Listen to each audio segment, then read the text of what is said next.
महालक्ष्मी व्रत की कथा सुने। एक समय महर्षि द्वैपायन व्यास जी हस्तिनापुर पधारे।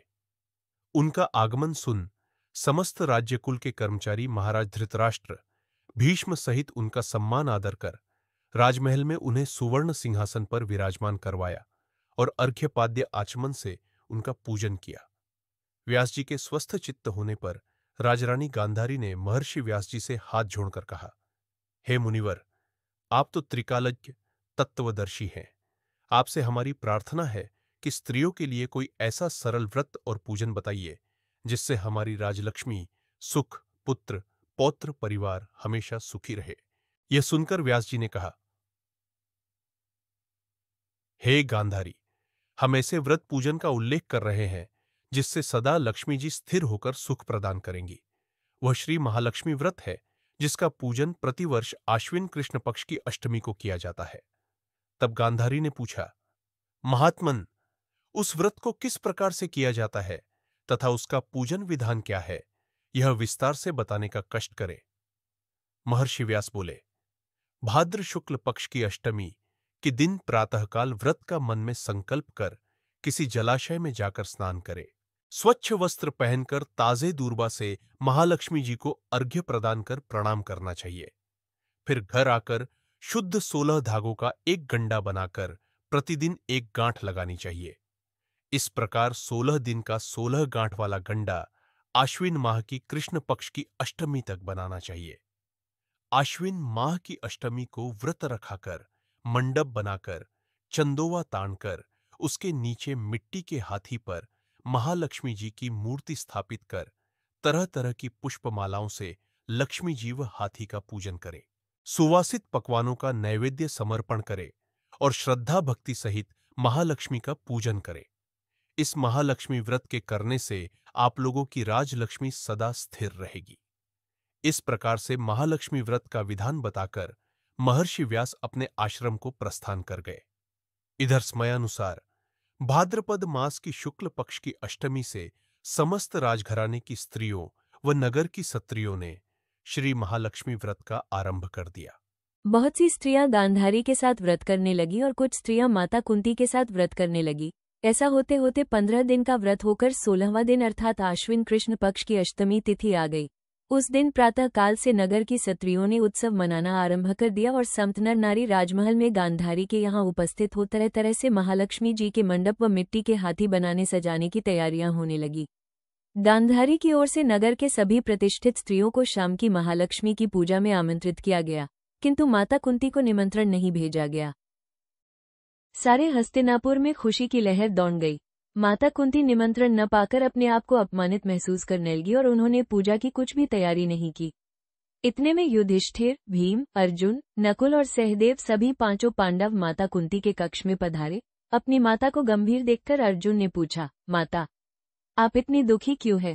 क्या हम आपके दुख का कारण जान सकते हैं और दुख दूर करने में सहायक हो सकते हैं? कृपा करके हमें बताएं। तब माता कुंती ने कहा, हे अर्जुन, जाति अपमान से बढ़कर कोई दुख नहीं है। आज नगर में श्री महालक्ष्मी व्रत उत्सव में महारानी गांधारी ने सारे नगर की स्त्रियों को निमंत्रित किया है, लेकिन मेरा अपमान कर मुझे निमंत्रण नहीं भेजा। तब अर्जुन ने कहा, हे माता, क्या उस पूजा का विधान सिर्फ दुर्योधन के ही महल में हो सकता है? आप अपने घर नहीं कर सकती।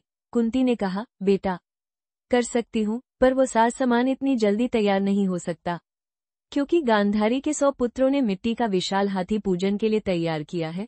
वैसा साज विधान तुमसे न बन सकेगा और उनके उत्सव की तैयारी सुबह से हो रही है। ये सुनकर अर्जुन ने कहा, माता, आप पूजन की बाकी तैयारी कर नगरवासियों को पूजा का निमंत्रण भिजवा दे। मैं ऐसा हाथी पूजन को बुलाऊंगा जिसे हस्तिनापुर वासियों ने न देखा होगा और न ही उसका पूजन किया होगा। मैं आज ही इंद्रलोक से इंद्र का हाथी ऐरावत, जो पूजनीय है, उसे बुलाकर तुम्हारी पूजा में उपस्थित कर दूंगा। आप अपनी तैयारी करें। इधर माता कुंती ने सारे हस्तिनापुर में ढिंढोरा पिटवा दिया और पूजा की विशाल तैयारी होने लगी। अर्जुन ने सुरपति इंद्र को ऐरावत भेजने के लिए पत्र लिखा और एक दिव्य बाण में बांधकर धनुष पर रखकर देवलोक इंद्र की सभा में भेजा। इंद्र ने बाण से पत्र निकालकर खोला और पका आश्चर्य से अर्जुन को उत्तर भेजा, हे पांडुकुमार, ऐरावत भेज तो दूंगा, पर वो इतनी जल्दी स्वर्ग से कैसे उतर सकता है? तुम इसका उत्तर शीघ्र ही लिखो। पत्र पाकर अर्जुन ने पत्र में बाणों का रास्ता बनाकर हाथी उतारने की प्रार्थना की। पत्र पाकर इंद्र ने अपने सारथी मातली को आज्ञा दी कि ऐरावत को पूर्ण रूप से सजाकर हस्तिनापुर उतारने का प्रबंध करो। महावत ने तरह तरह के साज सामान से ऐरावत को सजाया। देवलोक की अंबर झूला डाली गई, सुवर्ण की पालकी रत्नजड़ित कलशों से बांधी गई, माथे पर रत्नजड़ित जाली सजाई गई, पैरों में सुवर्ण मणियों की घुंघरू बांधी गई, जिनकी चकाचौंध पर मनुष्य जाति की आंखें नहीं ठहर सकती थीं। इधर सारे हस्तिनापुर में धूम मच गई कि कुंती माता के घर सजीव इंद्र का ऐरावत बाणों के रास्ते स्वर्ग से उतरकर पूजा जाएगा। सारे नगर के नर नारी, बालक और वृद्धों की भी ऐरावत को देखने के लिए एकत्र होने लगी। गांधारी के महल में भी इस बात की चर्चा से चल पहल मच गई। नगर की स्त्रियां राजमहल छोड़कर माता कुंती के निवास की ओर जाने लगी। देखते देखते माता कुंती का महल पूजा करने वाली स्त्रियों से ठसाठस भर गया। सारे नगरवासी ऐरावत के दर्शन को गली, सड़क, महल, अटारियों पर एकत्र हो गए। माता कुंती ने ऐरावत को खड़ा करने हेतु रंग बिरंगे चौक पुरवाकर नवीन रेशम वस्त्र बिछवा दिए। हस्तिनापुर वासी स्वागत के लिए तैयार हो फूल, माला, अबीर, केशर हाथ में लेकर पंक्तिबद्ध होकर खड़े हो गए। इंद्र की आज्ञा पाकर ऐरावत हाथी स्वर्ग से बाणों के बनाए रास्ते से धीरे धीरे आकाश मार्ग से उतरने लगा, जिसके आभूषणों की आवाज नगरवासियों को आने लगी।